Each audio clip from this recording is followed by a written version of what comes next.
Good morning, everybody. We're still doing in the field of thermodynamics. We're still dealing with phase transitions. In the last lecture, we defined coexistence line between different phases. We obtained that this is a line, its dimensionality is 1.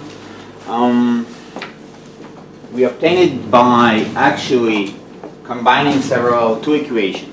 The equations of chemical potentials. Chemical potential of phase A was equal to chemical potential of phase B. This is the criteria of stability. We use the fact that the temperatures and the pressures should be exactly the same. And we obtain the conditions for coexistence of two phases. And what we see that if we look on a system that is constructed from one single type of particles, there is only a line between two phases, and so the separation between the two phases is one-dimensional, and the separation there can exist up to 3 phases, and all those 3 phases can coexist in only one single point for a specific temperature and specific pressure. Right? How we obtain this result? Right? Basically doing this dimensionality analysis. How many equations do we have? How many free parameters do we have? Etc., etc. In general, all of this can be repeated for any number of particles, any number of types of particles. Right? So, and in general, it is called Gibbs phase rule, which states that the dimensionality of the coexisting line is not exactly a line anymore. It can be a manifold surface, dimensional surface, 3-dimensional surface. So the dimensionality of this coexistence, let's call it surface in general, is F equals 2 plus R minus 8. What is R?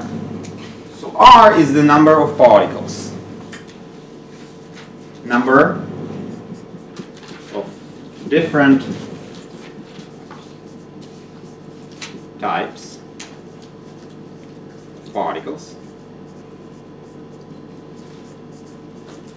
And eta is the number of phases. Okay, so for example, what we already obtained, if we have 2 phases and only one type of particles, it's 2 plus 1 is 3 minus 2 is 1. So the dimensionality of the surface that separates 2 phases for the system when there is only one type of particle is exactly 1. And we can continue and say, well, what happens if we have 3 phases? We obtain the dimensionality that it's 0, so it's exactly a point. How one obtains this formula? Exactly in the same fashion as we obtain the very specific case of one type of particles. You write all the different equations for chemical potentials. You use that the temperature and the pressure are exactly the same, and you count what is the number of equations do you have, what is the number of parameters do you have, and all of this together should give you the dimensionality. Subtract them. Okay, so we also obtain what actually happens on this coexisting lines, and we spoke about the definition of phase transitions, right? So exactly at the coexistence line, the chemical potential is continuous, right? When we go from one phase to another, the chemical potentials in phase A and chemical potentials in phase B is exactly the same. So it's a continuous function. But we said, actually, okay, nobody said anything about its derivatives, right?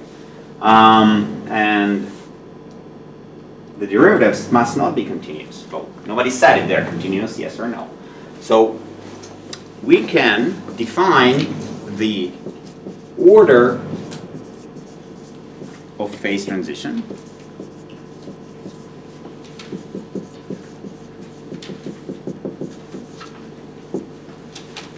by the order, the minimal order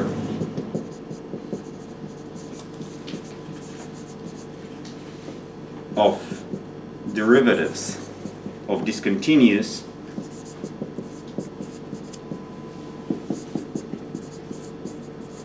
derivatives of mu. Okay? And I don't remember if I derived it to you, but what we know that d mu to dp at constant temperature is simply v prime, where v prime is the volume divided by the number of moles, and d mu to dt at constant pressure equals minus s. Have I shown you how we obtain these quantities on the last lecture? That's great. Minus s prime, and s prime is s divided by n. Okay. And what we have seen that if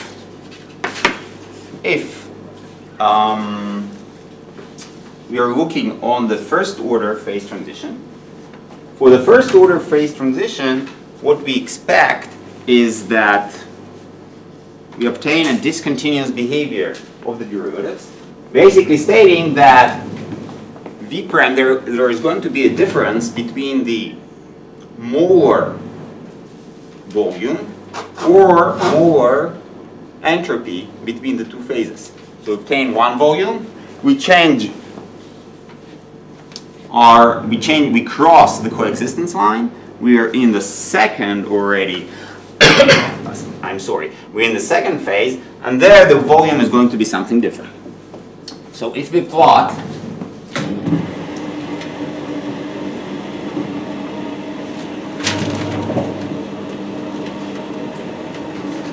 v as a function of p, v as a function of p. Okay.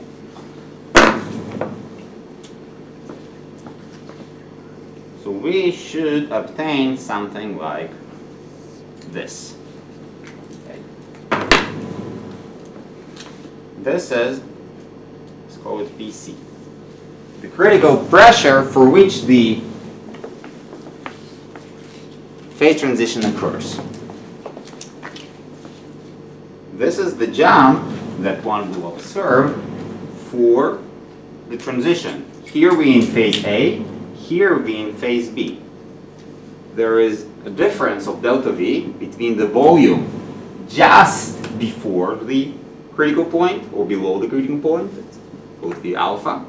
And there is another volume, V beta, just below it.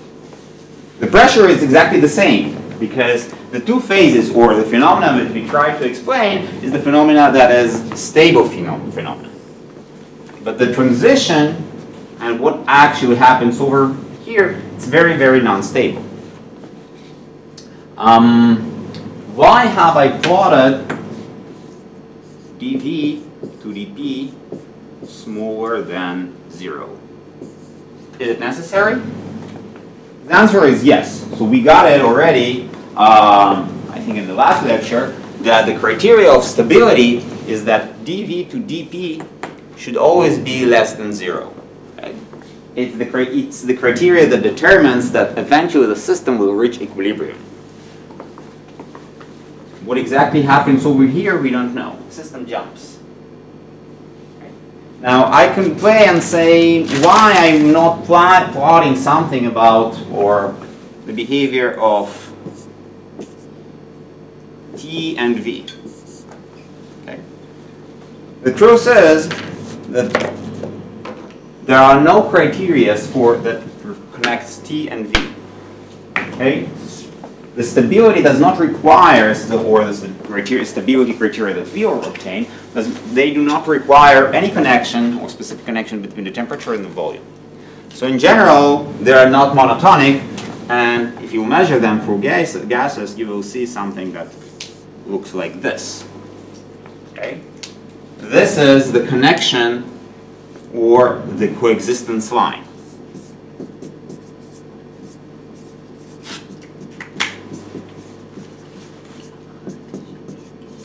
What do I mean? So there is a specific temperature, let's call it T, C. It depends on the volume, okay, or on the pressure. And for each temperature, there are two volumes. Okay? So here we see that there is a jump in the volumes. What we can obtain is that here we have a liquid, for example, and here we have a gas, okay? And the system can coexist or will perform a jump from a liquid state to the gas state, and there is this delta V. Okay. We cannot find for this temperature V somewhere in between. Okay. Why? Because there is no pressure. V actually jumps from one place to another. From one side to another. I didn't understand what is the liquid here and the gas. So think about it the following. What has A, because I told you so, but actually the intuition is the following. So we're at the same temperature. What has larger volume? Liquid state or gaseous state? Gas. Okay, so at the same temperature, there are two phases. No, but the phases are of the point or all the space out of. So all of the here, whatever is here is a liquid. Whatever is here is a gas. Okay? So now you cannot say what is over here. There is no state that has a Tc and as the specific V. The system can be in a lot of different volumes and a lot of different temperatures, and here, and all of this region, one can say it's a mixture region of a gas and a liquid, and basically it's something which is not stable. Okay. We will return later to this specific point because you see there is one specific temperature over here when we cross from the liquid state to the gas state, and the volume does not perform any jump. Okay? So over here, if this is our coexistence line, so over here the volume must jump, and here and here and here, but there is only one single point for which the volume is continuous. Okay? Now, if the volume is continuous, the volume, as we say, is the first derivative of the chemical potential. So, if the volume is continuous, it means that the first order derivatives are continuous. And if the first order derivatives are continuous, and we still have a transition between a liquid state to a gaseous state, is a second order transition. And one can show that for these systems with a single type of particles, there are only one point in the phase space, structural space, that has a second order phase transition. All the other points will perform in a regular manner, which, regular. The volume will jump, and there are very specific points at which the transition is something else. It's called also a continuous phase transitions because the first derivatives do not jump, and the observables such as molar volume and the molar entropy state constant, but they are much more interesting. They were analyzed and completely and understood only in the 60s and 70s, maybe. So we'll talk about that when we'll try to assess this point and phase transitions from the macroscopical perspective.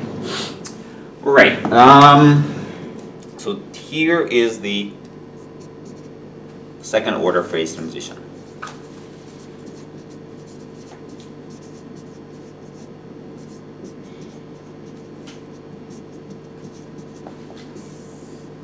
Okay. Now I'm speaking with you about this coexistence line, how we actually define it. Okay. Or how we find an equation that will describe us what is the coexistence line. Okay. So let us derive, I think we already maybe used this formula, but still, let us derive the equation that defines, for the simplest case, how one actually find, for the diagram of pressure and temperature, okay, how one finds the coexistence lines. And it's called Clausius-Clapeyron equation.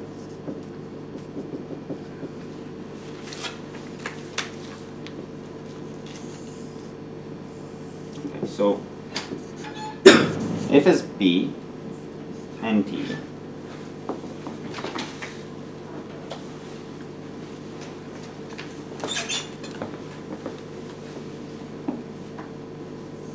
and this is our coexistent line.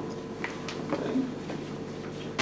We know, so this is phase alpha, and this is phase beta. So we know we take a point on our coexistence line, and we know that what is continuous? The chemical potential is continuous. This is how we find this equation. So mu alpha at T and P equals mu beta of T and P. So we already know that's the stability criteria, and the two phases are also stable. Right? And the chemical potential is continuous. Okay. Now, if we'll try and move a little bit on this coexistence line. Okay. So we shift our parameters in such a fashion that we follow this coexistence line. What is the change in mu? We know that as we change mu, d mu equals minus s dt plus v dt. Okay. Now, if we look what happens to mu on both sides of the coexistence line as we move from one point to another, the change in mu on the left side and the change in mu on the right side is exactly the same change. Why? Because over here the mu's are again equal. And we can continue this a little bit further. Here they're equal to, and here they're equal to. So on all different points on this coexistence line, different chemical potentials are exactly the same. So we can write that the change in the chemical potential on the left side, in the alpha phase, so minus S alpha dt plus V alpha dt equals to minus S beta dt plus V beta dt.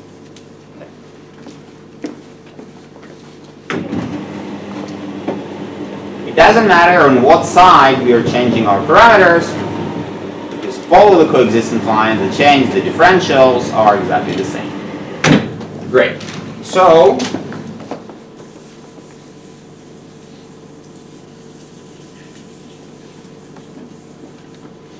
dP and dt is exactly the same. So let's us shuffle things around a little bit, and let's have it in the following way. So S beta minus S alpha dt equals V beta minus V alpha dt.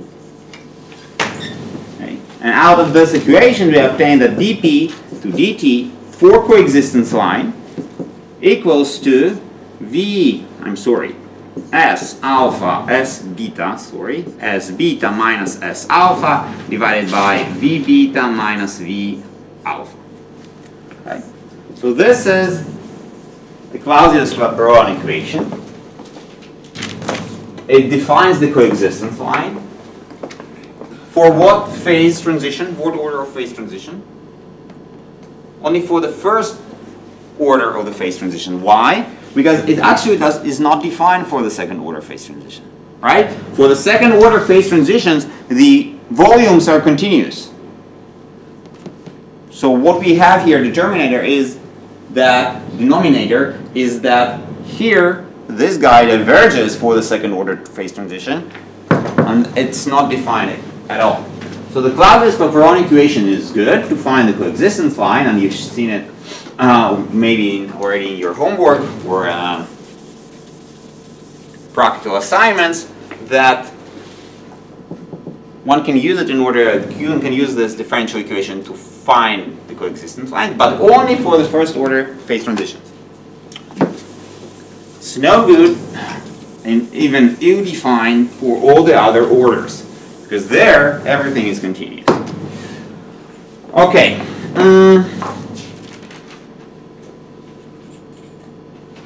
Now, the last thing that we still need to discuss about phase transitions is something which is called Maxwell Construction.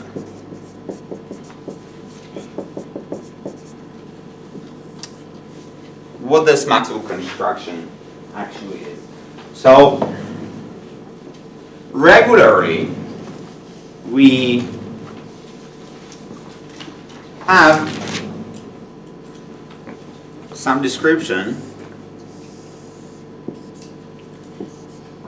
of P and V. Okay. Now this P and V we can obtain from experiments, but if we want to model the system, okay, we want to understand actually what's going on. Okay? And we have an equation. For example, the equation of gases, because this is what people were trying to understand for a while, and the ideal gas equation is PV equals R, it's a gas constant, multiplied by T. So this is our state equation, it defines everything for gases. So now if we start to plot this guy, nothing interesting actually happens. It always look, so this is isotherms for constant T, P equals R divided by V. So all we can see is actually different decaying curves. This is an example for ideal gas. Yes. Yes. So if we try to model something with this ideal gas, nothing actually can happen for ideal gas. There is no phase transitions. We won't see anywhere something like this occurs. Okay? Nothing interesting. Now, if one measures something about gases, we know that we cool gas down, eventually it will become a liquid. It liquefies. It depends on the exact pressure and the temperature, but eventually it liquefies. Okay? Now, why it does not happen for the ideal gas? For the ideal gas, it's not happening because there are no interactions. Phase transitions occur, this is something that we understand now, but you need the particles to do something between themselves in order to change their behavior. Okay? Now, in ideal gas, the pure assumption is that different particles do not see each other at all. So all the pressure and the volume is actually what are the particles doing with the walls of the container, not between themselves. Okay? So one needs to somehow model the interaction between different molecules, between different particles, in order to understand or to try to predict, okay, those phase transitions that we do in nature. In nature, we will see something like this. We will see critical behavior of P and V. Okay.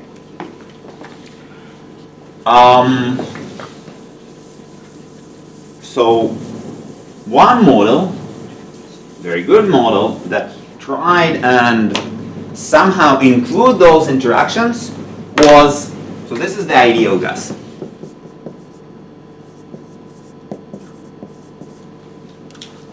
Was the van der Waals gas.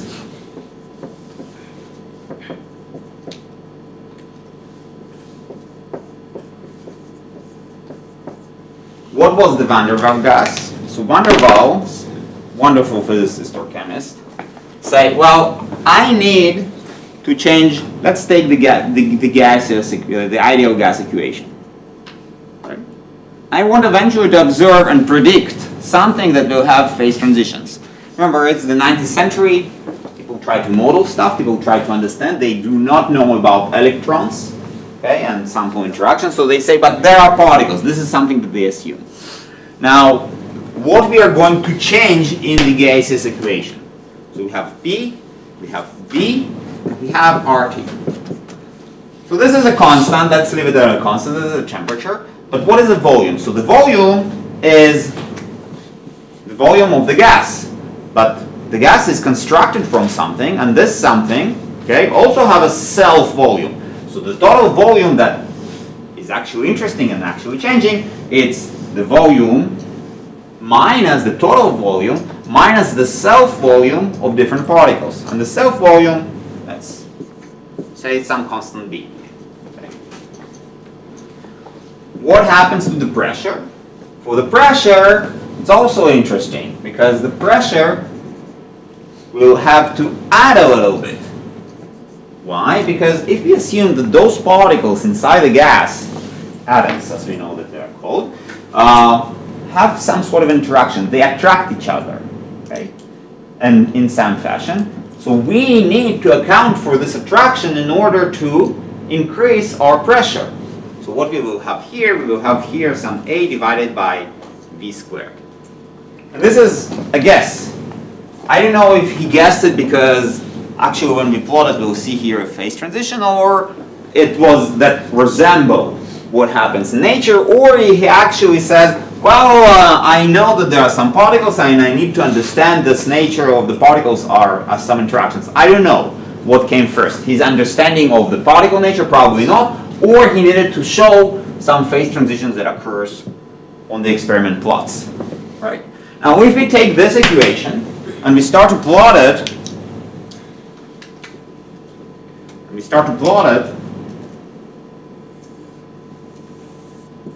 so this is V, this is P. If the temperature is high enough, so this is isotherms for each given temperature, if the temperature is high enough, nothing really happens. It behaves exactly like this ideal case, it's just a decay. But when we lower the temperature, at some point, there is this knee that starts to develop. Okay? And if we lower the temperature even further, we start to obtain stuff like this. Okay? Let me take this thing a little bit down so I'll have more space. It's a decaying function. Okay? Now, this is bad. Why this is bad? You have 2 points that get the same. Right. Okay, yes. So this is already, so I have exactly two points that get exact different volumes. Right? Another thing is, what is here? dP to dV is greater than 0. Okay, so this is a non-stable region. Now all this equation and this equation assume some sort of an equilibrium. I put the particle, the system in this specific point and it will stay there forever. So let me find a specific P and specific V. Okay, I construct it, I say I have the ability to control the volume. I have the ability to control the pressure. Let me set the pressure, let me set the volume, and this is the point for the system. The problem is that this formula predicts something which contradicts stability, which is bad. Okay? Which is really, really, really bad. But it's actually good for us. Why? Because this transition where we have dP divided by dV greater than 0, this is a signature of a phase transition of the system. And we also start to understand that those continuous equations that try to describe in a continuous fashion what happens to the system, they fail to describe it when they are continuous. They fail to describe it in the phase transition regions. Why? Because they describe something which goes up or down. They describe something which is continuous. Okay? We need a continuous nature. The models are continuous. But over here, we know that nothing is continuous. This is this step over here. Things are discontinuous, and this equation basically falls down. So it's a good and a bad result. Why it's good? A, we obtain a phase transition. Why it's bad? It actually shows us something which contradicts our assumptions. It shows us that there is a state, and in this state, dp divided by dp dv greater than 0, so it's a non-stable state, and we don't really understand what it means. Okay.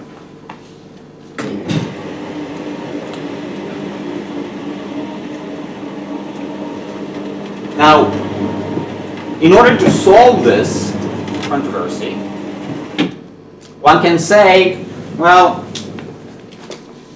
actually it's good because I now have a model which has a phase transitions. I need just somehow do to it I need to manage it somewhat, massage it a little bit in this region because there is a phase transition. And I should say that the model does not work in this specific region. Why? Because it contradicts the nature of stability. So I have to change it somehow. How I can change it? And here comes this Maxwell construction. Okay? So Maxwell construction is an attempt to take continuous equations that relate different parameters of the system and to sort out this phase transition region. To actually say, well, I don't know really what happens in this region, but I know that this equation is not correct over there. So what is correct? Or how I can approximate by continuous description the behavior in the phase transition. Now they do know that there are jumps. If you plot v as a function of p, there is a jump. So what Maxwell suggested? So Maxwell suggested the following. So if we have P and V,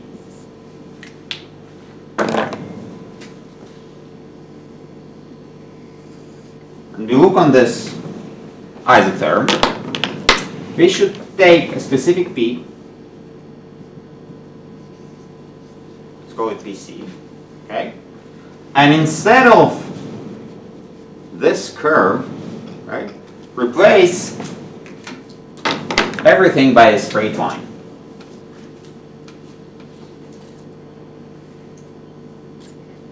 Okay. So everybody could think about it, but where to actually place this straight line? So Maxwell's told us that, and we'll, in a second we'll understand why, he actually told us the following. So one should find this PC in this model such that the area below the blue line will equal to the area of this, how it's called? Rectangle. It's not exactly right. Well, yeah. So one should look for equals areas, the area between for this rectangle and the area below the actual curve. Okay, and when they're equal, exactly equal, right? This is how you find your PC over here. Okay, and this is how you find what is the straight line that you should use in order to replace the strange behavior in between. Now this is a guess. He had some hand-waving argument for the guess. We now know that this is maybe probably the only answer that you can get from slightly different perspective. But it actually states that we don't know what happens in this region of phase transition. And our state equations, continuous state equation, do not work. Why they do not work? Because actually at the phase transition, the system is not homogeneous. And think about it, what actually happens in the state transition. So we had a gas, and we had a liquid, and we assume, well, there is a phase of liquid, and there is a phase of gas, and they're well separated, and everything is still homogeneous, right? But the reality is it does not work like this. We have bubbles. We know that when we heat water up, there are bubbles. So everything is mixed, right? And there are some small separations. There are small domains of different phases. So the homogeneity does not work anymore. This is why all of those functions which are continuous they are not describing anything well, right? This then means, well, we need to do something, so let's use a straight line basically. But the truth is that in this region of phase transition, the homogeneous description it's not useful. Useful to describe something what happens before, what happens afterwards, not what happens in between. Why straight line? So we will use a slightly different approach in order to show why this equivalence of integrals of areas is actually a correct result. But instead of looking on the curve of P as a function of V, we will look on the curve of free energy, Helmholtz free energy, as a function of V.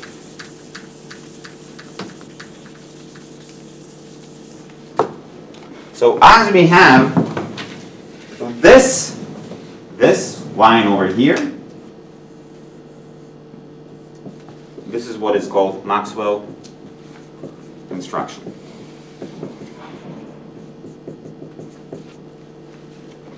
And it states that you can find TC as for which the area below the curve equals to the area of the rectangle.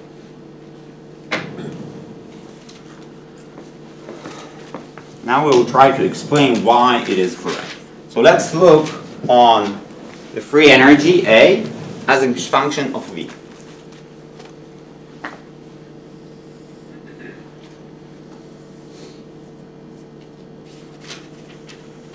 So we know that dA dV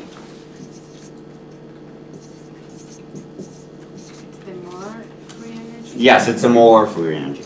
Yes. dA dV is less than 0. So we have over here V alpha and V beta. Okay. And there is a phase transition. Okay, we cross this, there is a jump of volumes. Now, in between formulas such as van der Waals gas or any other homogeneous formula, basically will show some instability. What I mean by instability, basically we will see something like this. Which is generally not true. Why it's not true? Because this region becomes unstable. It does not lead to equilibrium. It cannot exist. So instead of doing some homogeneous stuff like this one, we need to basically connect the dots. The dot over here and the dot over there. And how we do connect the dots? Well, let's look what is the derivative of A with respect to volume.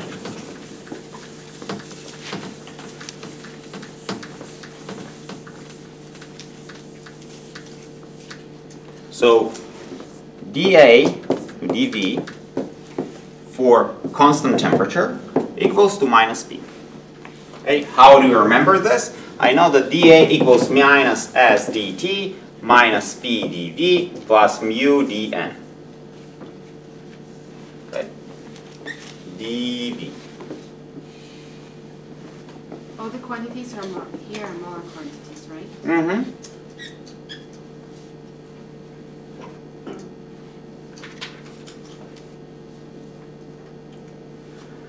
Great.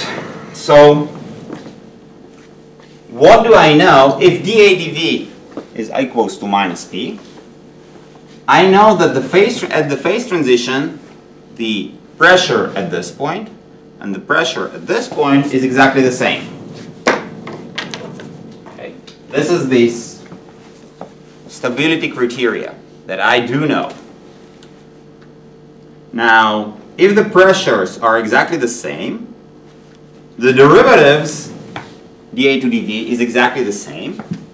So what I will do in this point, I will say, so let's connect it, change this non-stable behavior by a straight line, okay?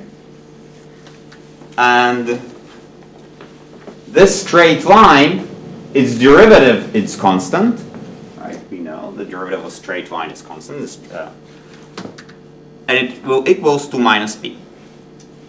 Okay. So derivative of this guy over here is minus p. The derivative of this guy is minus p, and this is exactly the same p. Okay. Why? Because the derivative of a straight line and our actual a coexist at this point, and it coexists at this point, right? So this is our construction. Okay. So like Maxwell did here, we say p is constant. We also say p is constant, and we connect the two dots of the phase transition by a simply constant line, not constant, linear line.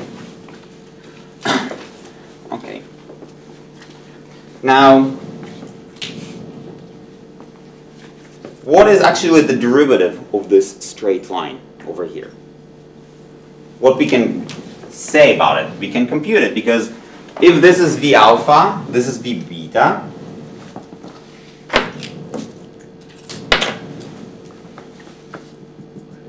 this is A alpha,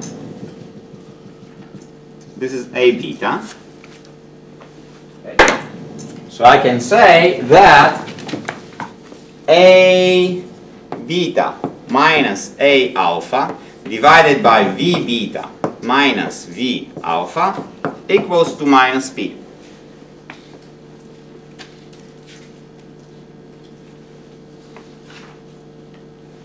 Okay. Now let's multiply both sides by V beta minus V alpha. What we obtain, and move things around, we obtain that A alpha plus P V alpha equals to A beta plus P V beta. But this is simply the chemical potential at alpha, and this is simply a chemical potential at beta. Okay. And now we can reverse our argument. What do we know about the coexistence line? So at the transition point, the chemical potentials are exactly the same. So we can start from this guy over here. We go backwards. This means that A plus PV alpha equals to A beta plus PV beta. P is exactly the same, which means that A beta minus L alpha divided by V beta minus V alpha equals minus P. Equals simply minus P. So we have only one option if we want to say something about what happens over here, is just to connect it by a straight line. It's simply to connect it by a straight line. Okay. How all of this is related. So we understand our construction over here. This is a bad behavior, this is a good behavior. We simply invented it because there is nothing in between, but it's the only option because we need that mu alpha should be equals to mu beta. How it's related to the original Maxwell construction. Okay. So what we see is that dA to dV equals to minus P. Okay. So what is the integral between V alpha and V beta of P dV? Okay. It is simply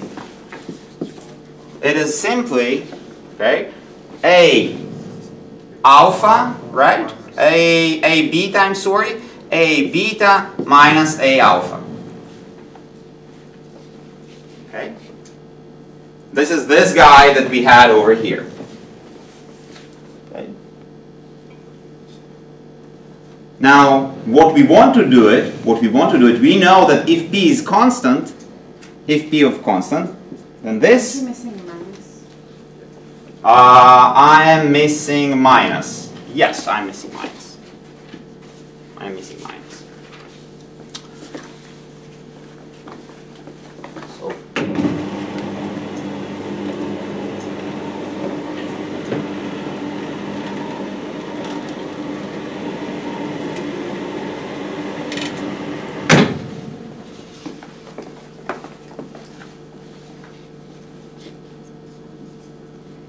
but what is A beta minus E alpha, A alpha? This is the area under the curve that relays the curve PV. Okay? So this red area over here is exactly A beta minus E alpha. And if we use the condition that P is constant, okay? Basically the condition that mu alpha equals to mu beta, this guy equals to P V alpha minus V beta. Right? What is V alpha minus V beta? It is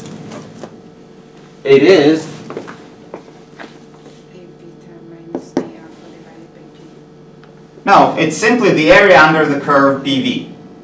Okay? This is what we got. So the right side of the integral, it's A beta minus E alpha by definition. But if P is constant, it's simply PV alpha minus P beta. So this is this equation over here. So either we write this guy, okay, or we say it's exactly the same as stating that the area under this blue curve over here equals to the area under some constant DC. It's exactly the same statement. And it's all related to the fact that the chemical potentials must be exactly the same. They cannot differ.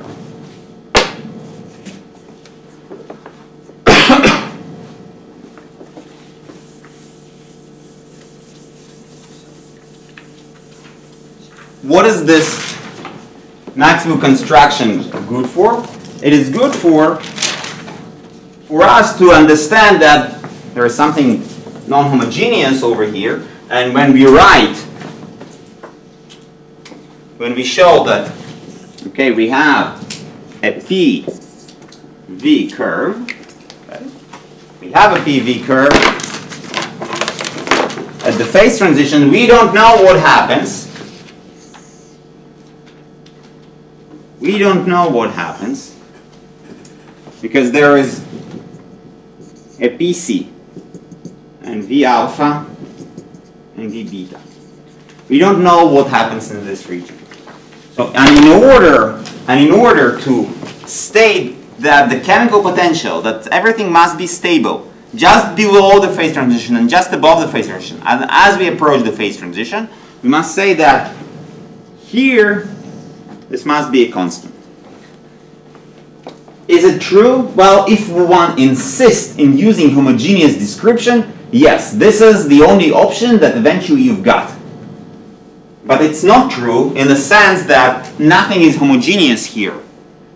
So you cannot just simply use those state equations that people used before. You need to do something else. You need to understand the microscopics. And you started already to understand the microscopics the moment you wrote the van der Waals gas. The phase transition here occurs because there is interaction. Okay, there is something going on the microscopical level. You cannot just say everything is simply continuous. Okay, so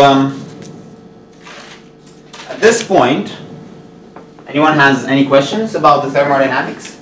Because we have finished the thermodynamics part, and we are now starting statistical physics or statistical mechanics.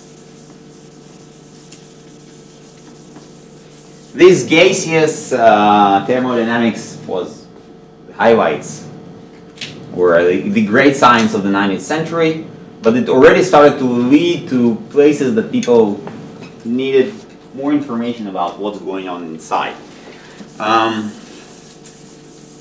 You need to understand something about what happens to the different molecules that dictate this van der Waals equation, or what actually happens on the macroscopical level. And this is the idea behind statistical mechanics.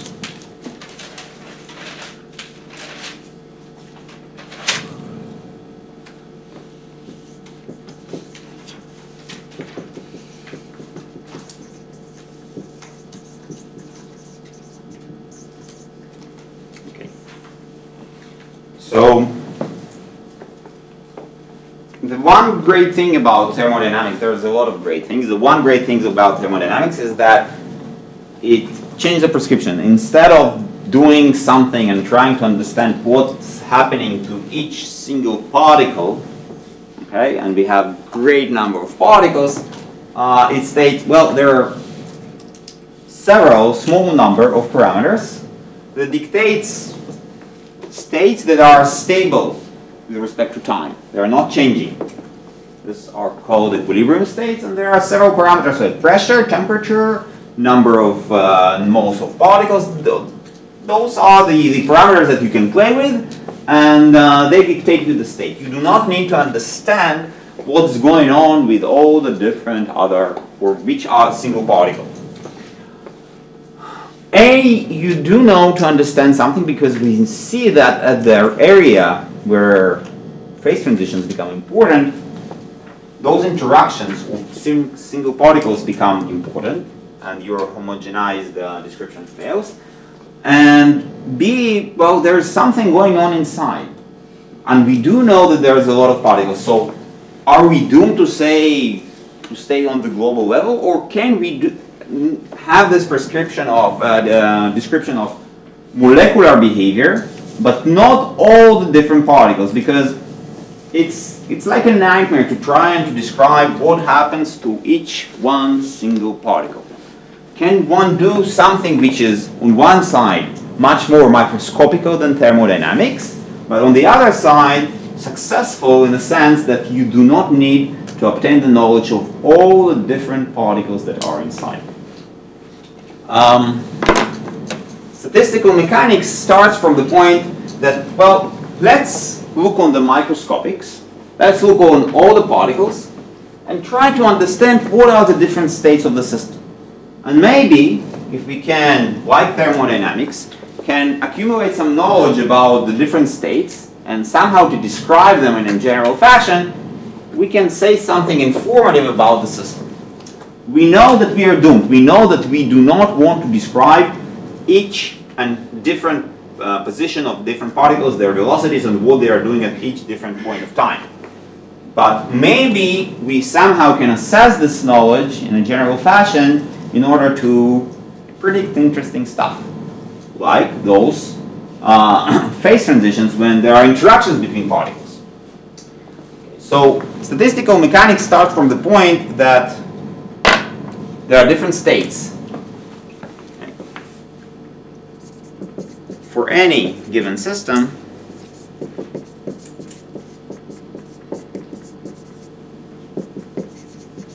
there are many states that it can occupy. Now, how to describe a state? In the classic, we'll see what we do with the classical prescription, but in quantum mechanics, it's very simple. One writes the Schrodinger equation, and our Schrodinger wave function, and our wave function should include all the different particles that we have, okay? And the Schrodinger equation simply says that IH ddt of psi equals the operation of the Hamiltonian on the same function. Okay? This is the Schrodinger equation.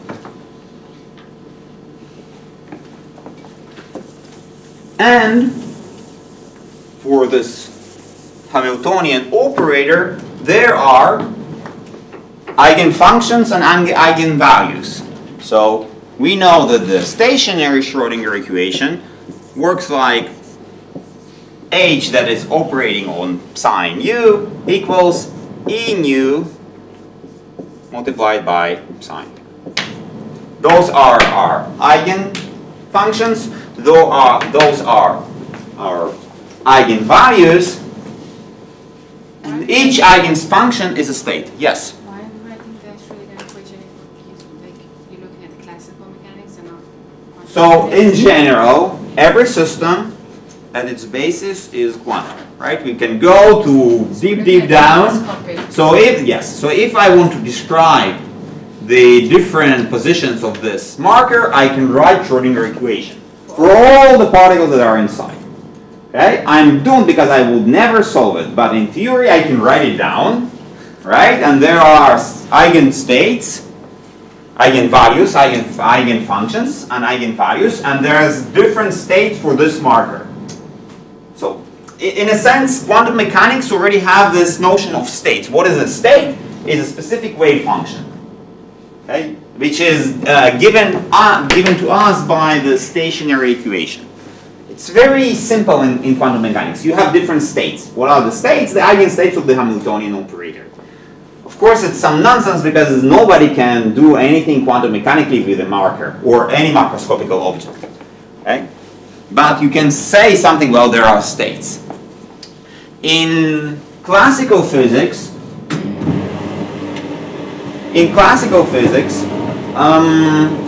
you actually spoke a little bit about different states, right? So remember in analytical mechanics. So in analytical mechanics, you define a phase space, right? So assuming that you had n particles, you could write the different positions of all the different particles that you have, all right? And different generalized momenta of the particles, right? P1, P2, and Pn. Okay. Now, you can go to the X and P.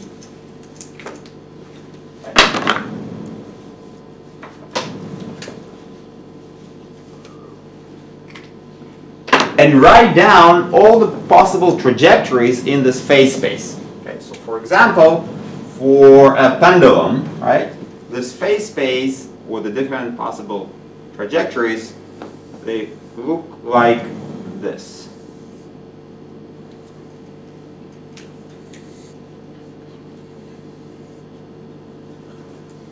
Right, remember, you have plotted something like this, and each line is a closed line or an open line like over here, and you place a particle over here, you place a particle over here, okay, and it will start to rotate in this direction or in that direction.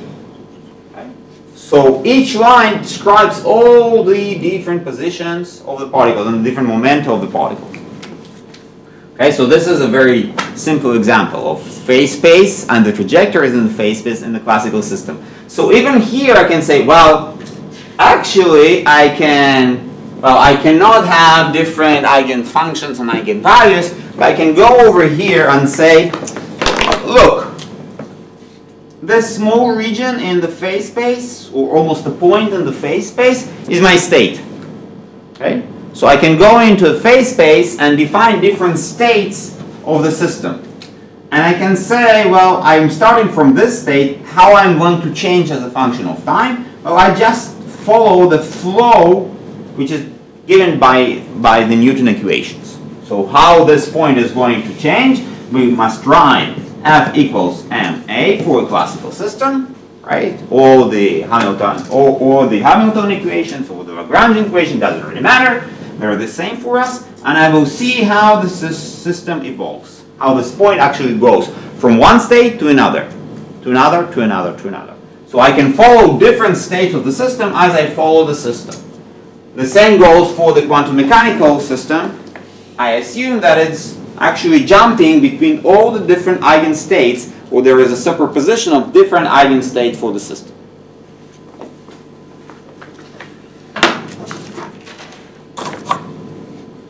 So my narrative over here is that when I look on the system, it can have many different states, for example, along this trajectory, or many quantum states. Right?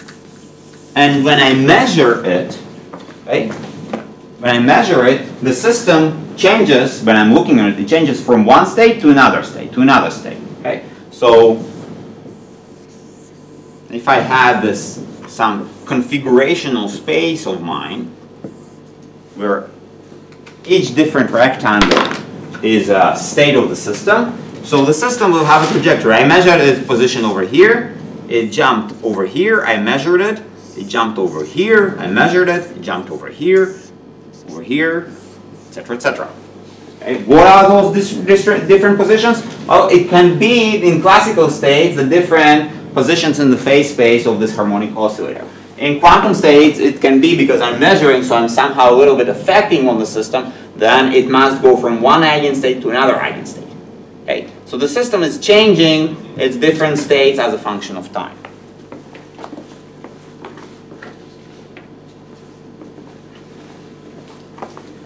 So theoretically, or even in practice, when I'm trying to say something about an observable, like for example energy, or some other observable, I would say, if I'm measuring what is the energy of the system, okay? I cannot say because it has different energies, or potential energy, right? It has different potential energies, right? And it changes this potential energy as a function of time. So the only thing that I can say, as I'm looking on the system, what is the average energy that I'm actually measuring? What I mean by actual average energy. So if I have looked on the system n times, okay? It's simply the EI that I measured, okay? The EI that I measured, I goes from 1 to n. I have looked on the system n times. Each time I've seen some other energy, and this is going to be my average energy.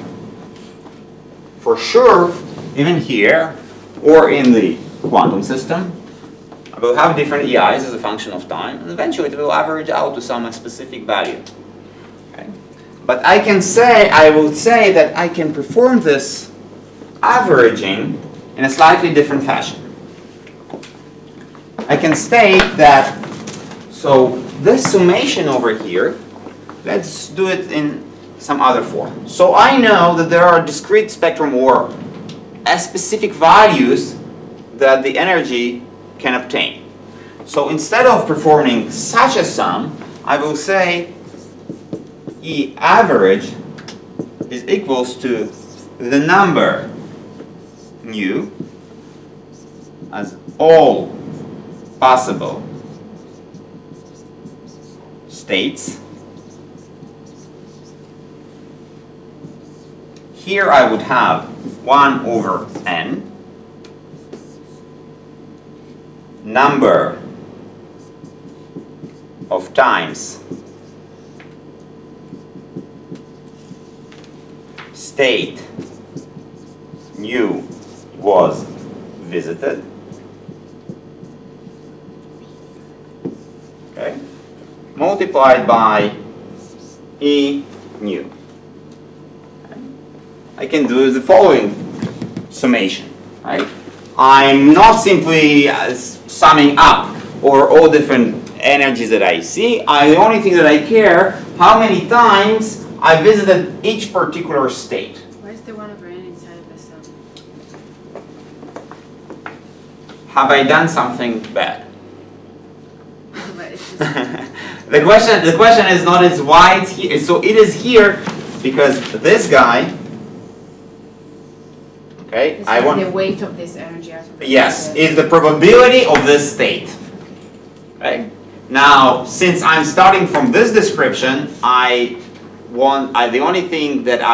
only way that I can declare what is this probability is the number of times that I visited this state divided by the total measurement times. Okay, but what I do say that this for me is the probability to visit state mu. Okay. But this is a temporal probability because I have 1 over mu, the number of times, etc., etc. I can say, well, actually, if I have the Hamiltonian, classical or quantum, I can compute those visitation probabilities. I can compute what is the probability to see the system in this specific state. Okay? We know how to solve this for very simple systems, but I don't care. Let's assume that I have a quantum supercomputer that can do everything. And I would say that I know what is P of mu. The red marker. So P of mu is probability to be in state mu multiplied by E mu, a sum of all different states. Okay. I'm saying it's also in the average energy. But this guy called temporal averaging.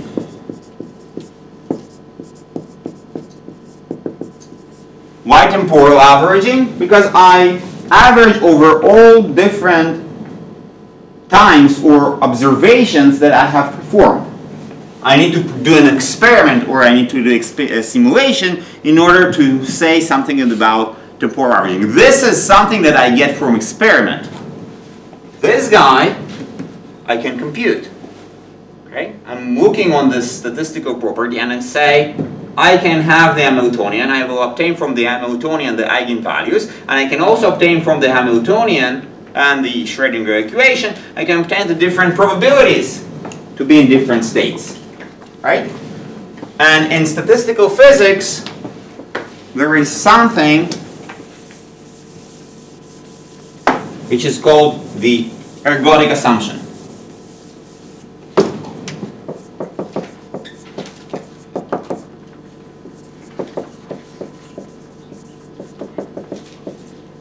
The ergodic assumption for statistical mechanics states that this average equals to this average. So basically, when I want to measure something for the system, I will go to the experiment, an experimental lab, I will observe the system, I will perform several measurements, and I will say, this is the quantity. On the other side, I can go to my desk and start my super duper computer, compute all the different probabilities, and will obtain this average. And then I can compare them both, and I state that they should be exactly the same. It sometimes does not work for specific types of phase transitions or specific very peculiar systems. These ergodic assumptions can break down, then we need to replace it with something else. But we see okay, that in order to compute this average E, right, we need to know what are the different eigenvalues of the Hamiltonian or different energies. We need to compute all the different energies of the system, and we need to compute all the different probabilities. And this is the general task of physics for any system. Okay? You need to compute what are the different outcomes and what are the different probabilities to be in this different specific states. The problem is that it's really, really hard. Or, in general, it's simply impossible. It's impossible for a macroscopic system, true macroscopic system, to compute all the different outcomes, all for different probabilities, or even the different eigenvalues. Okay? So, why I'm here speaking to you about something which is called statistical mechanics. So statistical mechanics basically says the following. Now, this is tough, but you must do it. And this is physics, so we cannot do it for a real system. Let's start to do it for some simple enough systems and try to gain some understanding about how the world works when we analyze some systems for which we can maybe compute or assume something about the different probabilities, or maybe some simple enough system that there we can compute different energies. And this simplifications, this approach that, well, I cannot solve everything, but I can invent systems there where I can solve something, actually works. Okay? So instead of trying and say, I need all the complexity in the world, like in biology, I need everything and everything is important, physics assumption says, let's throw away a lot of stuff and start to consider simple models where I can know something about maybe probabilities, or assume something about probabilities. Maybe I can compute something about the energies. I will obtain some knowledge, and I will apply this knowledge to a general system, and I will say, aha, this is important. How I can compute it? Because, well, I'm actually capable of doing something with such a system. Okay, so this approach, you must do what you can, and you hope that it works. And it actually works, because what we can see that in a lot of systems, there is no need to include everything. There is some very important ingredients that must be present in your model, and all the other stuff, well, they do not contribute too much to the general effect.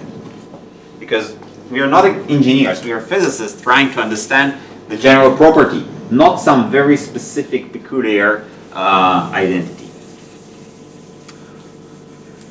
So what we are going to do, I think, in the next section is actually start dealing with assumptions, different assumptions about the probabilities and the energies of systems, or more specifically of toy models.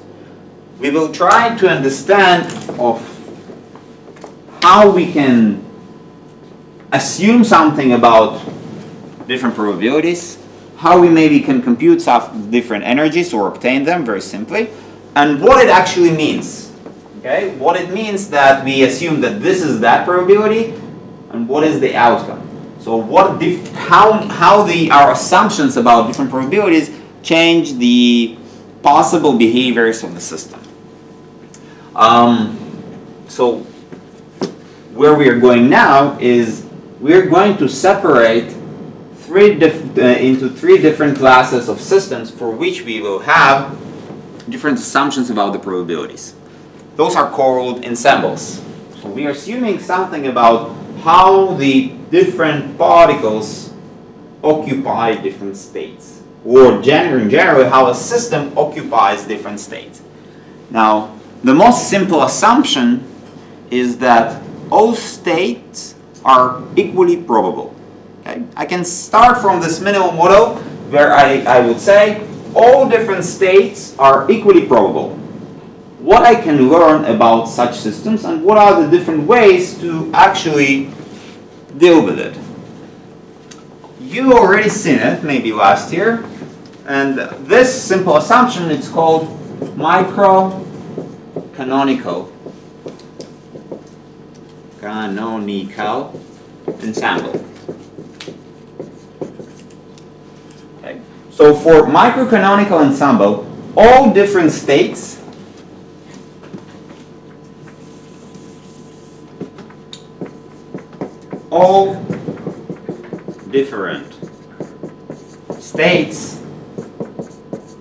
are equally probable. So if all my different states are equally probable, what is the probability to be in a single state?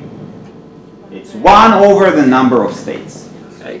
It's not the states that have the same energy? Wait a second.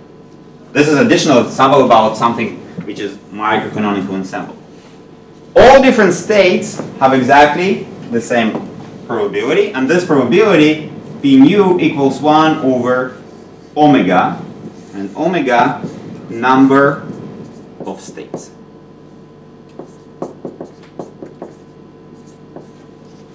Okay. But you're right.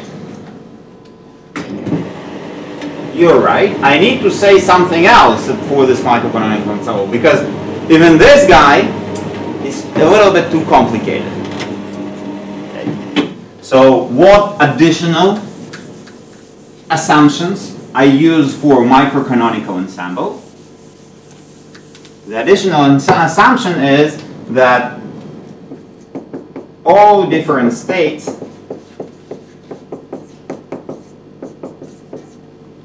have the same energy.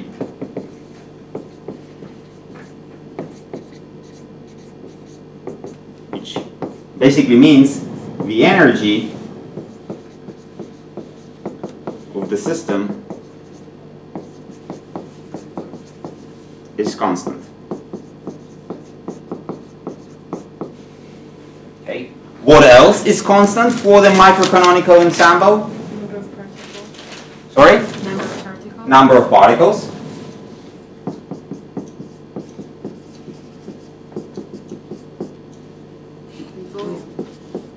The volume.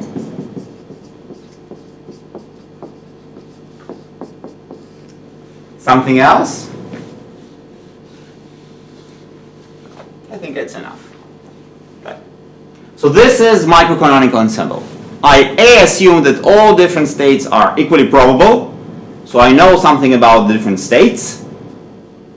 And the way to compute this probability is actually to compute omega.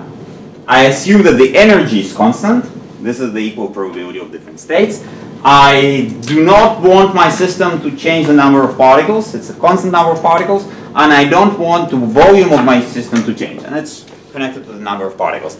So basically I'm assuming something really simple. Okay? Really simple. But this simple is still really complicated, as we will see. Okay? Now, what I want to learn, first of all, I want to learn how to treat such systems with micro-canonical ensemble. Okay. Now,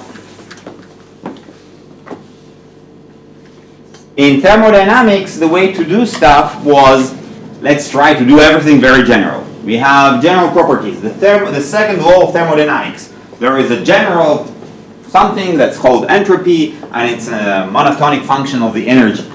Like, we don't really know what it is, but it's an increasing function of energy. And everything is very smooth, then we have Maxwell relation. So, like, very general statements about everything. Statistical mechanics is not like that. Statistical mechanics is, like, give me some specific model. Give me something that you know that there are several particles, the particles are jumping up and down, and you can say something about them and maybe learn afterwards the general rule.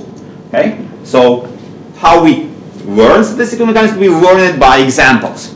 We look on this model and that model and this model using some assumption about the probabilities or the energies, okay, and try to obtain results and see what happens over there. So this is what we are going to do. We will start dealing with different models and hope to learn something from them. Now before that, I want to say something about the number of states and the entropy. Okay. So there is a nice property that we noticed about the entropy of a system. We know that the entropy is maximal with respect to constraints, right? You remember this? We had this variational principle. So we have a system, we add internal constraints, and the entropy goes down. Okay. Now think about this micro-canonical ensemble. So in micro-canonical ensemble, I can say, let's look on the very simple system. So the very simple systems, I have two cubes. This is my system. And it have 1, 2, 3, 4, 5, 6 sides. Okay? 1, 2, 3, 4, 5, 6. And how many states I have for the system? So each state is I roll the dice and I look what is the outcome. Okay? So each of the cubes or the dice can be 1, 2, 3, 4, 5, 6. So each of them have 6 states. In total, there are 36 different outcomes. 1, 1, 1, 2, 2, 3, 3, 4. So 36 different states, outcomes for this system. Now let me introduce some internal constraint. The internal constraint is the second dice cannot roll or cannot provide me the number 5. How I managed to do it? I somehow managed to do it because I made the dice that it cannot fall on it. Right? I managed to do it. Right? So this is my internal constraint. How many states there are now? Less, right? How many states? 6 states less. So what I'm getting to for this microcanonical, or for any given number, for any given system with microcanonical ensemble, I mean, the moment I start to introduce internal constraints is basically saying you had a system and there are a lot of states. And they're all accessible, and they all have equal probability. The internal constraint means that I somehow say this state is not accessible anymore. Okay? I introduce something to the system. The way to one of the parts of the system is it's locked up, or it's difficult to access. For me, it does not exist. So the number of states decreased. So see, there is some sort of equivalence between the number of states of the system decreases if I apply internal constraints. The entropy of the system decreases as I apply internal constraint. So the simple assumption is, well, let's say that the entropy is our number of states. So can I make this assumption that my entropy is basically the number of states of the system? Is it good? No. Why it's not good? So remember, there are two things about entropy. It's an increasing function of energy, that's good. It has this variational principle, that's the outcome. And it's an extensive function. Okay? So I increase my system by 2, I double its size, the entropy is multiplied by 2. So I had 1 cube, it had 6 states. I draw another cube, it had 36 states. So it's actually not doubling its size, it's multiplying its size by 6. So we cannot write it down. But what we can do? Yeah. So if we had here a multiplicative process, so instead of writing the number of states, we'll take the logarithm of the number of states. And in order to be consistent with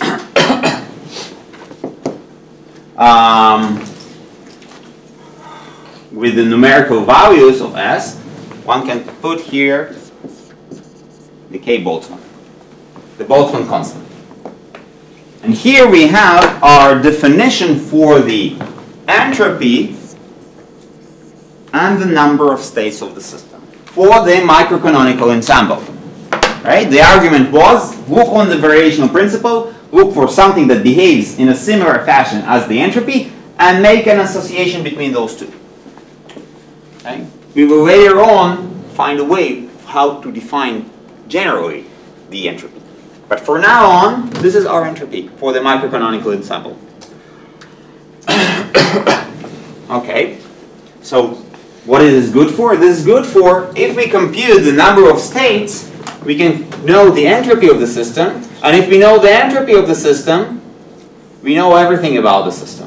We can define the equation of state, we can have all these different derivatives, etc., etc., etc. We can compute different values, but the goal is to find the entropy.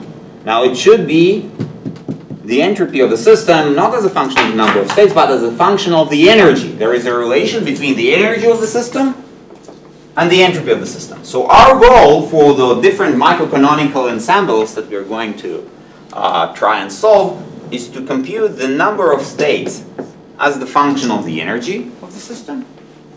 Okay. And the moment we have this, by using this definition of entropy, we're obtaining the function of state, and we can obtain all the different thermodynamical values on observables that you would like. So we are now in the realm of microcanonical ensembles. This is our entropy assumptions that are stated over here. And what we are going to do is structure. So what we are going to do is to start and solve specific models. A, to understand how we compute the number of states, and B, what can actually those simple micro-canonical ensemble, what the knowledge of different systems can provide to us, and is it any good, right? So this is a really strong assumption about the different probabilities. Okay. So the first model that we'll try and attack, it's a little bit old one, and it's called the Einstein model for solids. It goes to 107. Okay, so before quantum mechanics, although we will talk about atoms and etc., and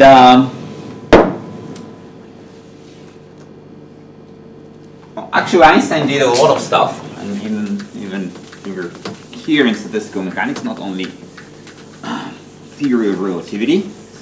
Actually, his most cited work is about diffusion.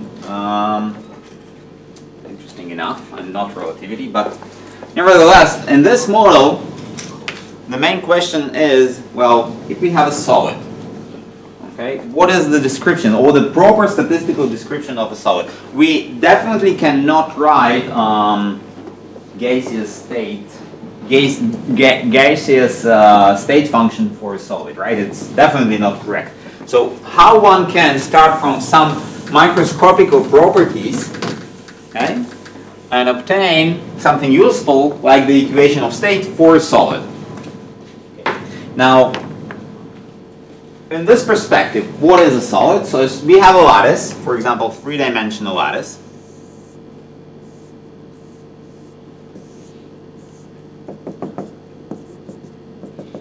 And it goes to, it's extremely big.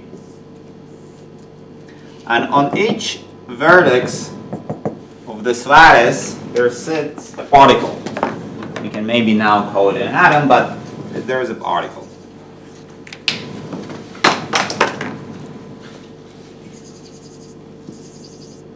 Okay.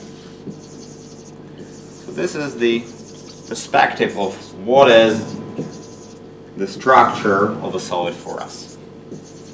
Now, the different states of the system are achieved by motion of those particles. They can wiggle around a little bit.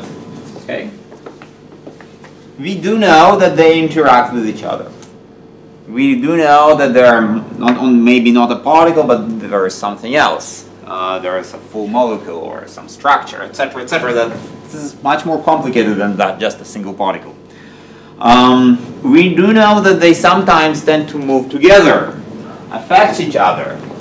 Probably maybe some wave motion inside the solid. Okay, so this is a complicated real-life system.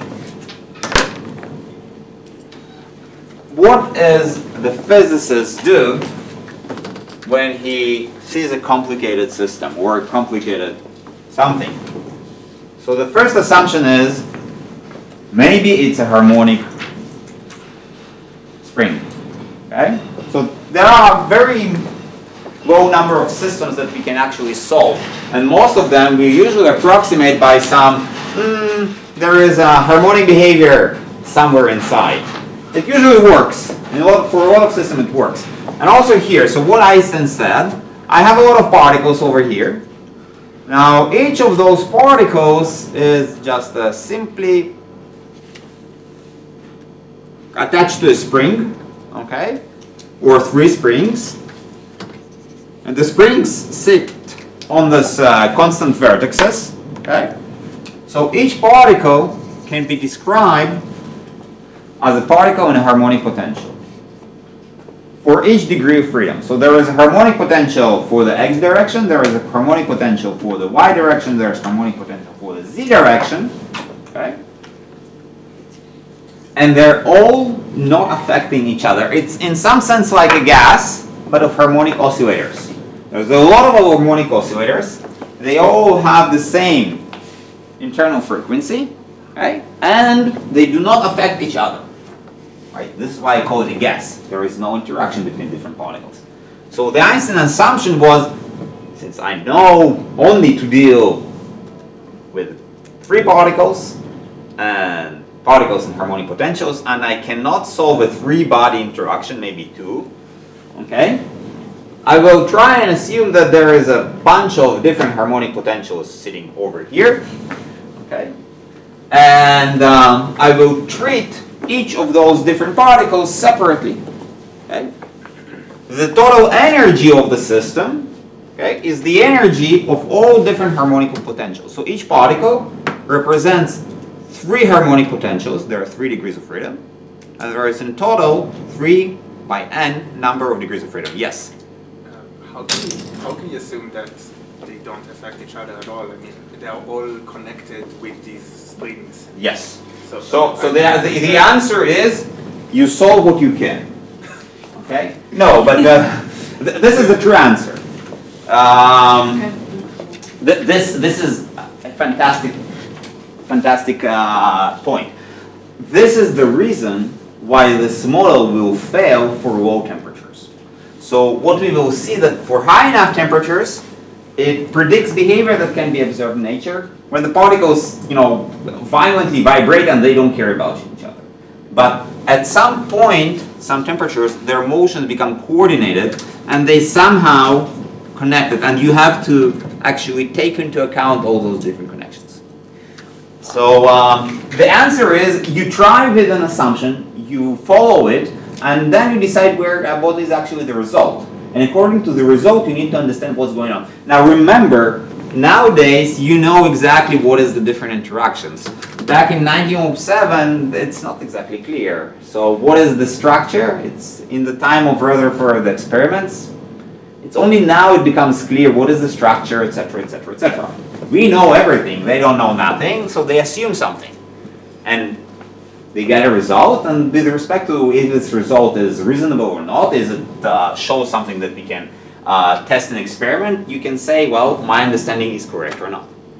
But a good theoretician starts with a minimal model that is solvable, leads to something that is solvable, and hopes that he will actually capture some essential physics. And there's some essential physics in what Einstein actually did. It does not, solve everything, but it solves something. It's a bad experience to try and say my model will have all the details. It will be too complex. You try to find this nice point where your model includes enough physics that will bring some interesting results, but still not too complex. Because otherwise, well, most of the things are not solvable.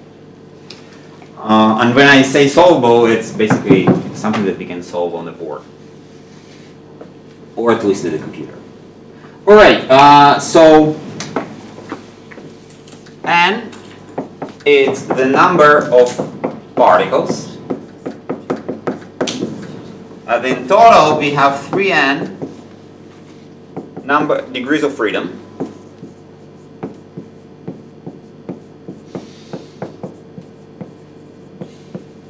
And we assume that each degree of freedom over here is a particle in a harmonic potential.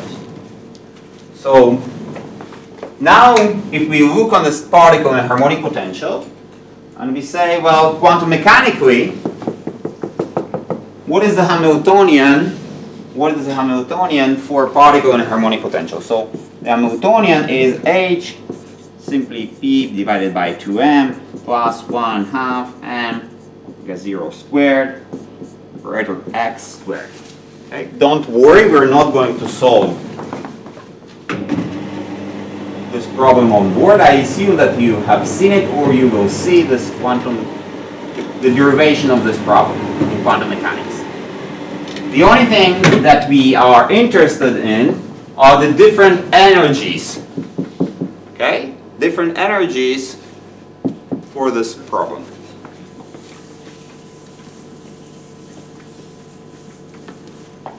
So for the sake of our argument, I will write down the eigenfunctions. So eigenfunctions, I never remember them, but it's just 1 squared 2n n m 0 f pi h bar 1/4 e to the minus m0 x squared divided by 2 h bar in wonderful Hermite polynomials of h and square root m omega h bar and x over here. Doesn't really matter. So those are the eigenfunctions. What is important are the eigenvalues or the eigenenergies, which are En equals to h bar omega 0 multiplied by 1/2 plus n h bar omega 0. So Einstein had not a clue about quantum mechanics, at least at this stage. Okay?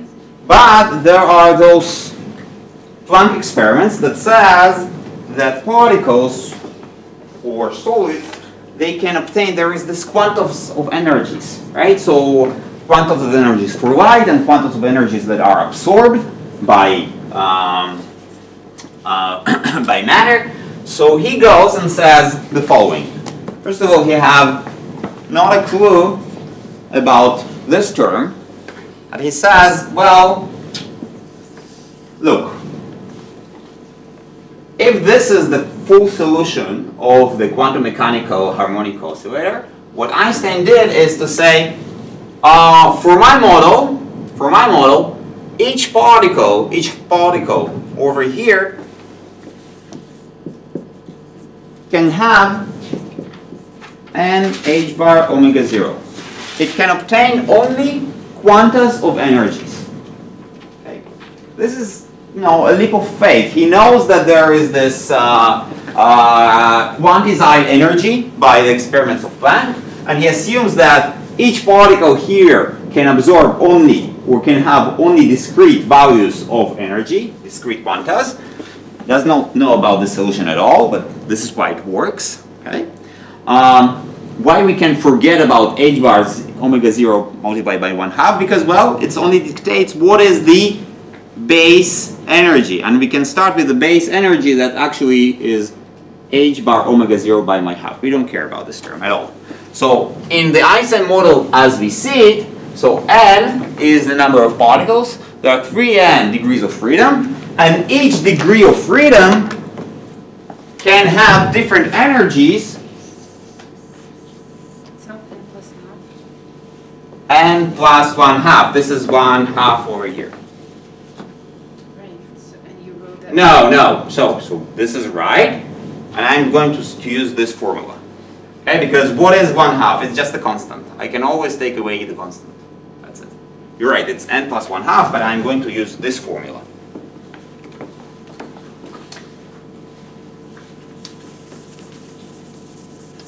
Okay. So those are the assumptions. Now we can forget about that there is a quantum mechanical Hamiltonian, etc., etc., and this is the solution. For us, the model, we have 3n degrees of freedom. Each degree of freedom can obtain those energies. That's it. Okay, now this is a micro-canonical problem, which says that the total energy, U is the total energy, and it is constant. Right? So if U is the total energy, what is U divided by h bar omega 0? First of all, I know it's an integer number. Why? Because U is a sum of all different energies of all different particles.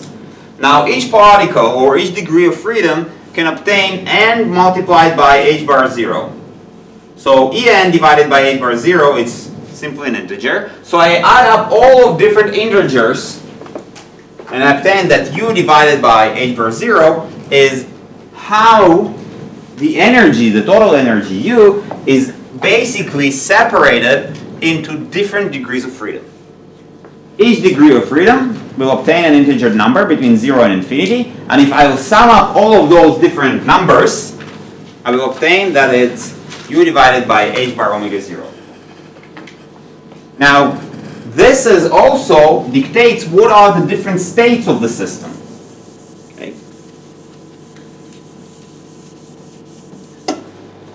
So, for example,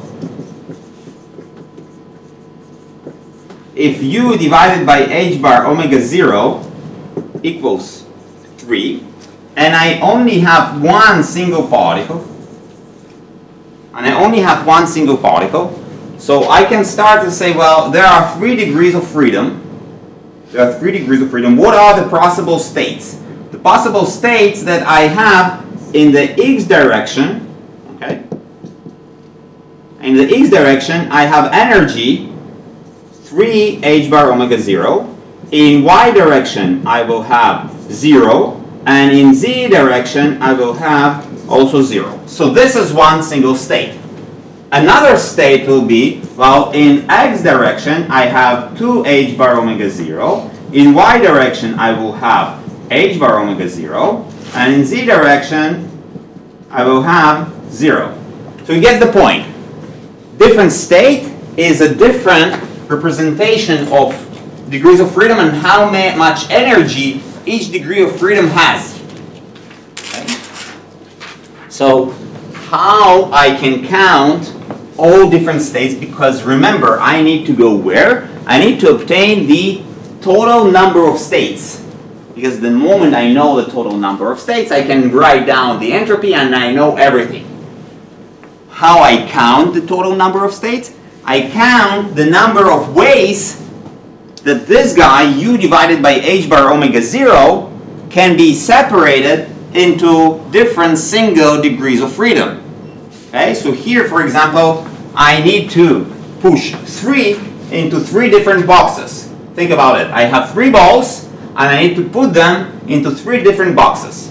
How many ways there are? The boxes are different. So this is a general statement, because I can say the following.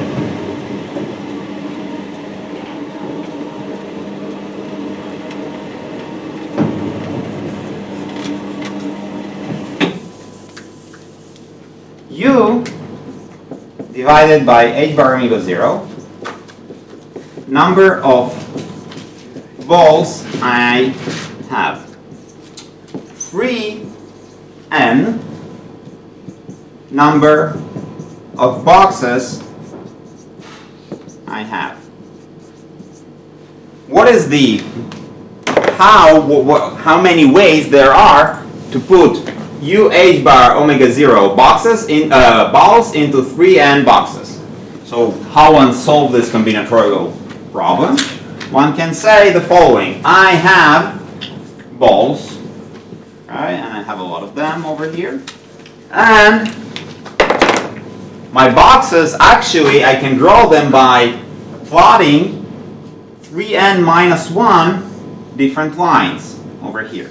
So for example, you see how many boxes do I have? 1, 2, 3, 4. So 4 boxes. In order to draw 4 boxes, I need to draw 3 lines.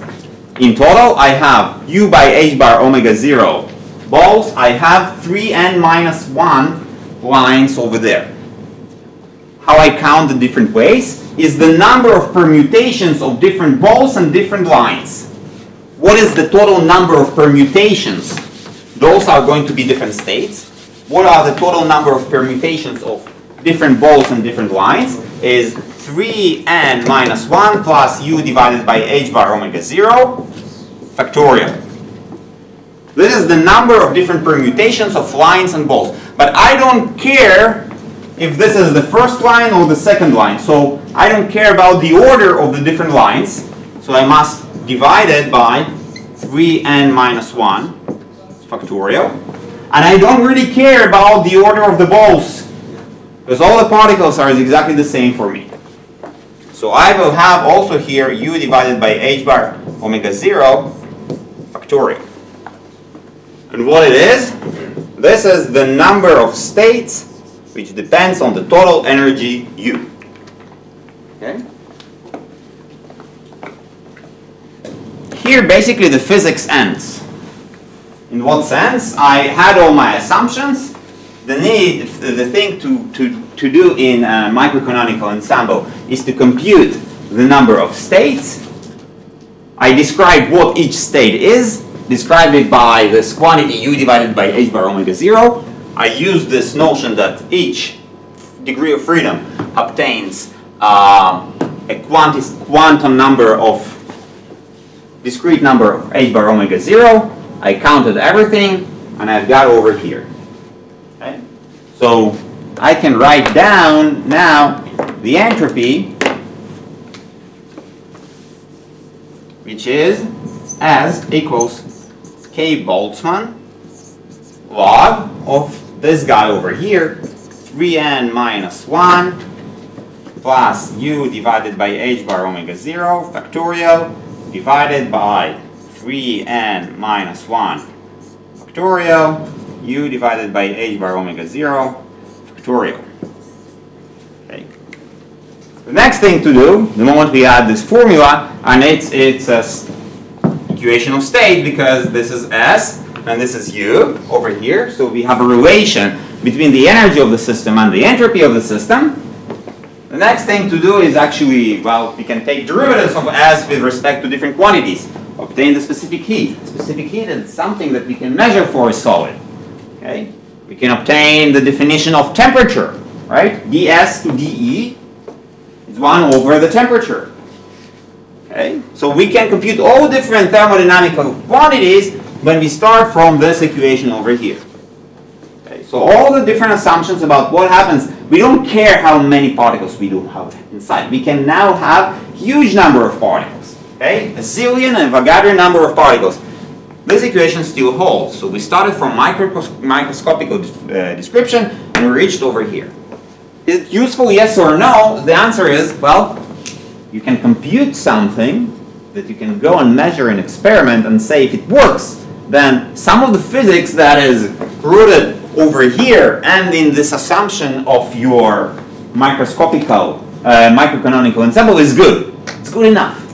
Right? But the answer is you still need to work out with this entropy in order to get something useful or experimentally observed.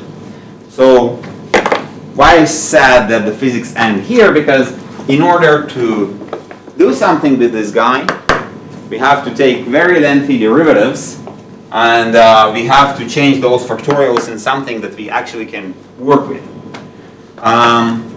So for the next, I don't know, 15 minutes at least, or 20, what I'm going to do is to take different long derivatives of those guys and use Stirling expansion in order to get rid of the factorial over there. A lot of not very interesting math, a little bit lengthy. Okay, so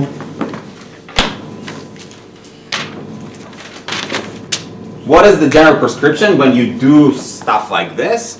First of all, to start with the Stirling expansion, or the Stirling approximation. So a gamma n, which equals to n factorial, equals to an integral between 0 and infinity, xi minus n e to the minus x dx.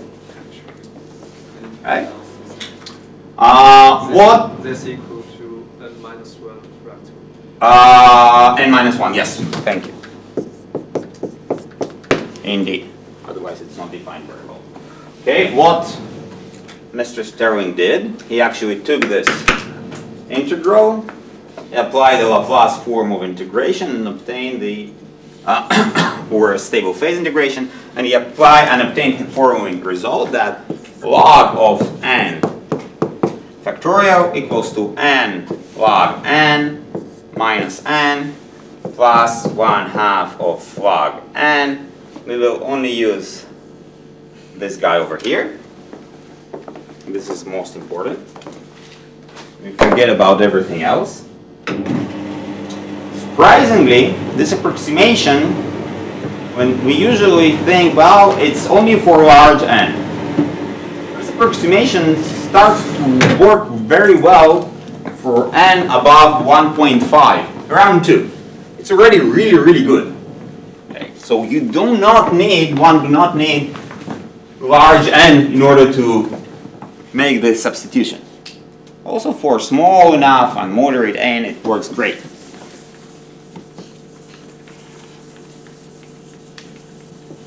This usually comes as a surprise. Right. So what we do now? We now write this awful stuff on the board. So S equals to K Boltzmann. And we first have a log of 3n minus 1 u divided by h bar omega 0. So it is 3n minus 1 plus u divided by h bar omega 0 log of 3n minus 1 plus u divided by h bar omega 0 minus what we have over here, minus 3n minus 1 plus u divided by h bar omega 0. So this is this term. Also we have, so let's write S divided by K Boltzmann. Also we have minus log of 3n minus 1 factorial. So this, according to the Stirling, is 3n minus 1 log 3n minus 1, okay, plus 3n minus 1. Okay, this is this term. Now I also have additional term which looks like u divided by h bar omega 0 multiplied by log of u divided by h bar omega 0 minus u divided by h bar omega 0. I think this is it. Okay.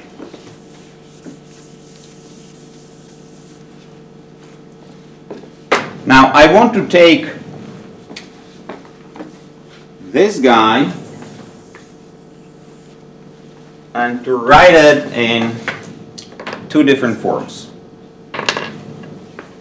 So why I actually need to massage it a little bit?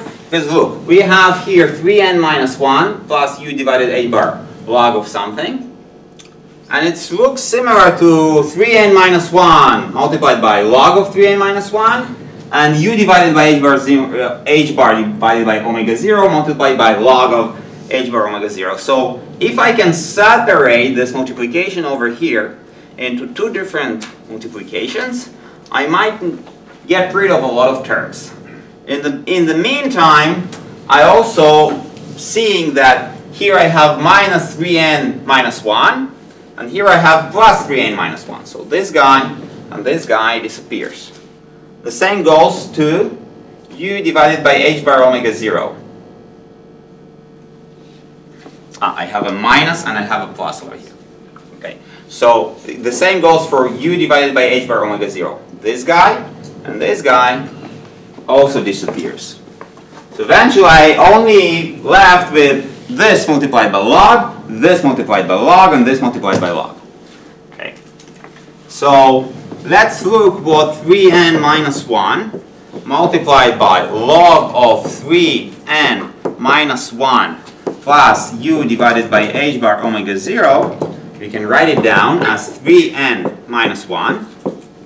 Here I will have a log of 3n minus 1, and I have 1 plus u divided h bar omega 0 multiplied by 3n minus 1, okay?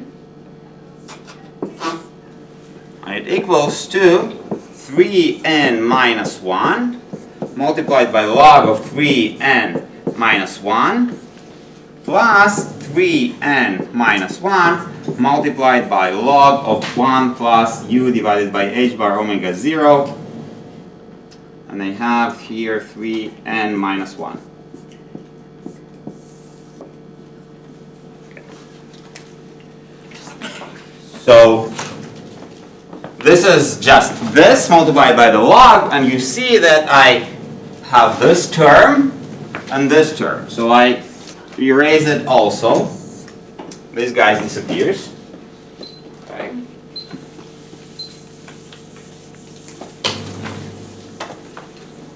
The same I'm going to do with this term that multiplies the log. So let's write it down. We have u divided by h bar omega 0 multiplied by its log of 3n minus 1 plus u divided by h bar omega 0. It equals to u divided by h bar omega 0 log of u divided by h bar omega 0. And here I will have 1 plus 3n minus 1 h bar omega 0 divided by u. Okay? Which equals to u divided by h bar omega 0 multiplied by log of u divided by h bar omega 0 plus u divided by h bar omega 0 multiplied by log of 1 plus 3n minus 1 h bar omega 0 divided by u. Now this term and this term, they kill each other, and eventually we are left with, for all this entropy, with this guy and with this guy. Okay?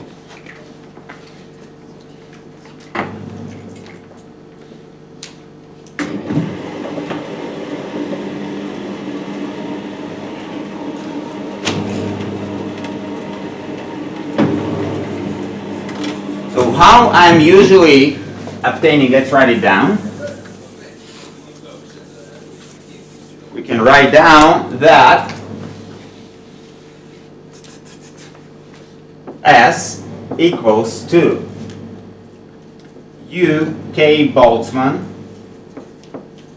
H divided by omega 0 of log of 1 plus 3n minus 1 h bar omega 0 divided by u plus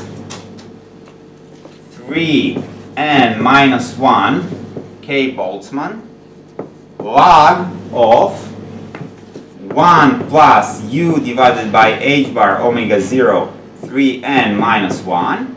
Okay? All of this is just our entropy. From the entropy, the next step in order to obtain the equation of state, basically to introduce temperature. So we know that 1 over T is ds to du. So the next step, this is why it's ugly mathematics, is to take this guy, take the derivative with respect to u, and to obtain the temperature of the system.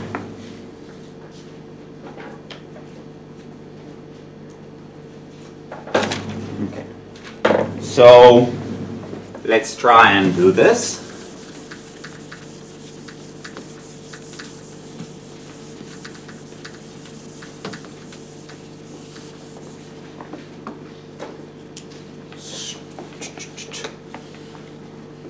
Okay, so we're computing ds to du.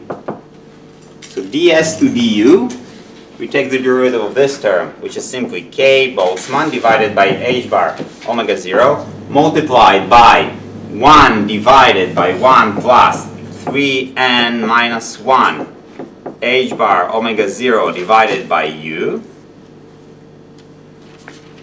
I'm sorry, I forgot the line.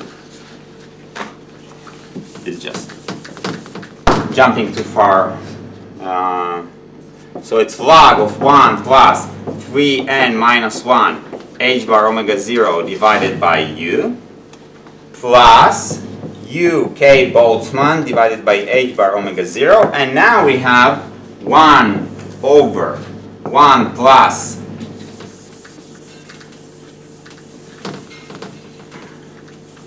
let's use the whole board. It's going to be simpler.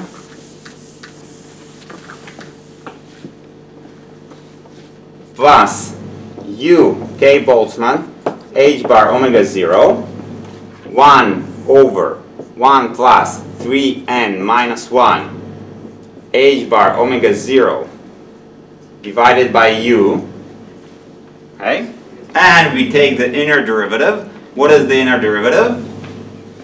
multiplied by minus 1 of 3n minus 1 h bar omega 0 divided by u squared. Okay, so this is only this term. There are the other two, you're right. There are only one. There is only one, because only one term. So what we have, it's plus 3n minus 1 k Boltzmann multiplied the derivative of this. It's 1 divided by 1 plus u divided by h bar omega 0 3n minus 1. Okay, and it's multiplied by 1 over h bar omega 0 3n minus 1. It looks ugly, and this is a simple problem, so imagine yourself how it looks for harder problems.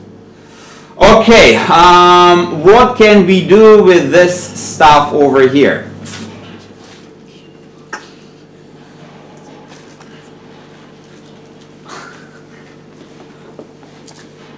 Alright, now what I'm going to say is the following. Look on this term and in this term. What I claim that they cancel each other out. Okay, you want to see this? And eventually we're left only with this solution. Okay. So let's look on this guy. Okay, so let's look on this guy. So what we have u k Boltzmann, and we have u squared over here. Okay. So what we have is h bar omega 0 and h bar omega 0 over here. So we have minus, let's keep it simple, minus k Boltzmann. K Boltzmann. We have also 3n minus 1. Right? This is this guy over here. Now, what we have downside? So we have u plus 3n minus 1 h bar omega 0. Anything else? Multiplied by u. No, pi? No, not multiplied by anything. U squared cancels with this guy, and then I put it inside, so this guy disappears, and I have u over here. Okay, this is good. Let's look on this guy.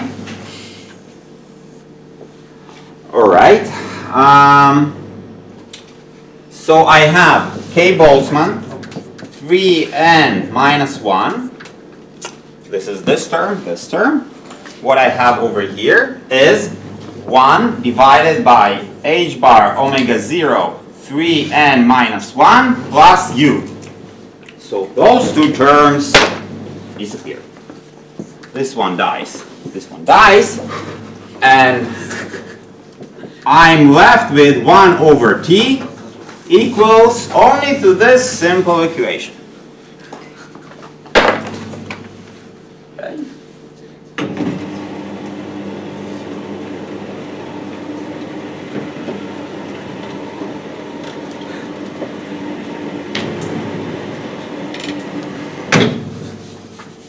Okay, so let's write it down.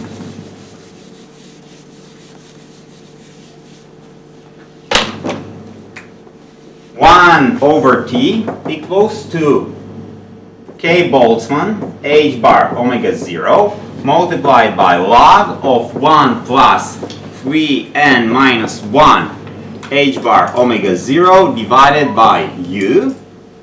And we can say that e of h bar omega 0 divided by k Boltzmann t equals to 1 plus 3n minus 1 h bar omega 0 divided by u.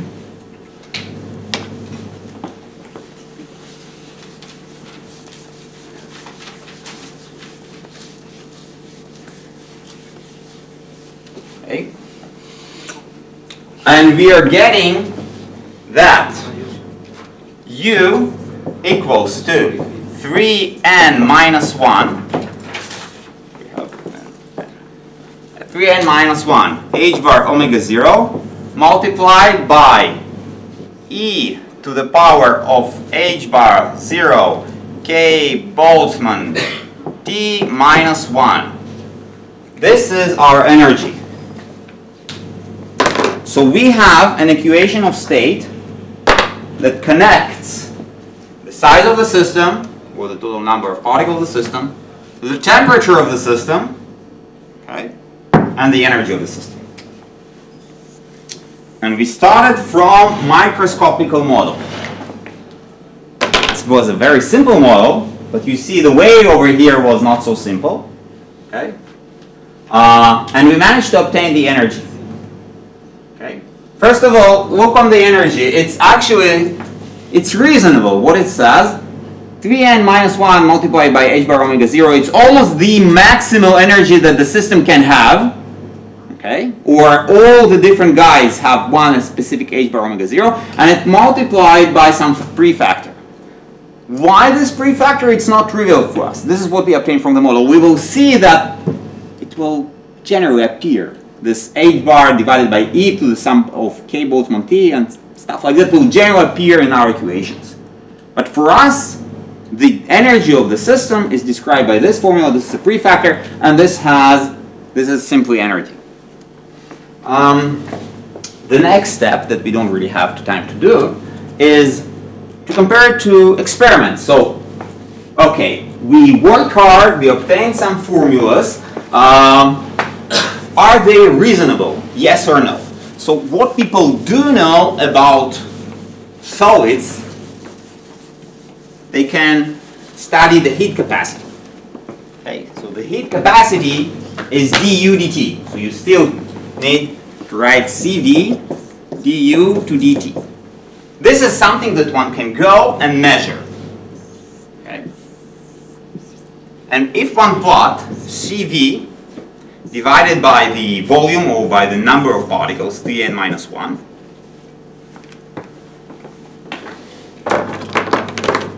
one obtains the following plot as a function of t. One obtains the following plot. So it goes from 0, starts, and really fast it converges to a constant. So for high enough temperatures, the energy per particle, or the heat capacity per particle, it goes to a constant. We'll explain later why it's reasonable. Basically reasonable, so there are no, when you at high temperatures, all the particles act as some gas, and you increase the temperature, and the energy does not increase anymore. Okay? Because the spectrum of each particle, you're up high there in the energy. You don't care about the temperature, almost don't care about the temperature. This is why, or you linearly increase with temperature. This is why CV is constant. And this is good because this is something that people measure in experiments. We later on explain exactly why. So what we got started with this very simple model, and we obtained something which is absurd in reality, which is great. The problem, as I already stated, that over here, the functional form is not providing the correct answer. It decays too fast or too slow to 0. Real systems do not behave in a similar fashion. They behave somewhat differently. We will see later on how. But to summarize, we started with a simple model. The good thing, we were able to solve it and obtain a lot of different information, like the equation of state from microscopical principle. Better part is actually can be fitted to some experiments. That part, it does not always work. But now we can start and understand what actually went wrong on the way and what are the bad assumptions that led to this bad behavior. And this is also, we can somehow, by using this fact that this model does not describe low temperatures, to understand that the physics and the true behavior for the low temperatures is somewhat different. So we have somehow to massage our model in order to get what is the right physics. And we will continue with additional models, simple models like that, for the next lecture as well.